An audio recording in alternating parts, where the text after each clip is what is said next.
dalam satu wadah itu, ya, itu yang akan terlihat dan dia akan rasakan. Dan ketika wadah itu keluar, maka orang lain akan merasakan dan yang terlihat. Seperti juga di dalam diri kita. Yang ada di dalam diri kita, kalimat-kalimat yang baik, yang di pikiran kita, kebaikan-kebaikan yang kita rasakan, maka kita akan keluarkan. Namun, kekesalan yang ada di dalam diri kita, kekecewaan yang selalu berada di dalam diri kita, yang kita tampung terus-menerus, maka dengan sendirinya, kesal itu yang akan terekspresi di wajah kita. Apakah kita bisa kesal dengan senyum? Sulit. Tapi bagaimana kita tersenyum bisa menyelesaikan kekesalan kita. Dibalik-balik ya Mas Krisna ya, tidak mudah. Namun bagaimana menghilangkan kekesalan kita? Yakinkan ketika ada orang yang bikin kesal kita, dia bukan mengesalkan kita, dia sedang keselin dirinya. Berubah saja berpikir kita. Ketika ada orang yang menyakitin kita, dia sedang menyakitkan dirinya. Ketika suami lagi marah-marah, dia lagi kesel dengan marah-marahnya. Jadi nggak boleh baper. Tidak perlu direspon. Setelah selesai, apa salah saya? Oh tadi kamu salah seperti ini. Oh maafkan, selesai. Kalau itu benar. Kalau salah? Kalau memang Bela diri suaminya rame. yang salah, katakan, maaf saya tidak seperti itu. Saya nggak melakukan itu. Tegas. Tapi ketika lagi suami marah, kita nggak tahu apa yang dimarahin. Kita juga nggak ngerti. Karena kalimat marah yang diucapkan itu kadang-kadang berbagai macam bercampuran, mana yang sebenarnya. Apa salah saya? Orang kalau lagi marah-marah, dia tidak akan pernah menunjukkan kesalahannya. Cuman, kamu itu nggak benar, kamu itu bodoh, kamu itu nggak bisa apa-apa, kamu akan, apa yang saya lakukan apa? Nggak tahu, nggak ditunjukkan.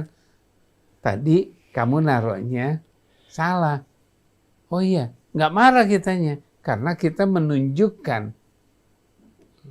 Kalau kita menunjukkan, kita nggak marah. Tapi kalau kita langsung marah, maka perbuatan istri kita, perbuatan suami kita, nggak pernah kita kasih tahu. Disitulah konfliknya. Tapi kalau kita begini, oh istri saya salah. Kita tunjukkan, tadi waktu kamu melakukan sesuatu sehingga terjadi. Oh iya, selesai. Tapi kalau gini, saya nggak suka. Apa yang kamu lakukan tadi nggak suka saya. Apa itu?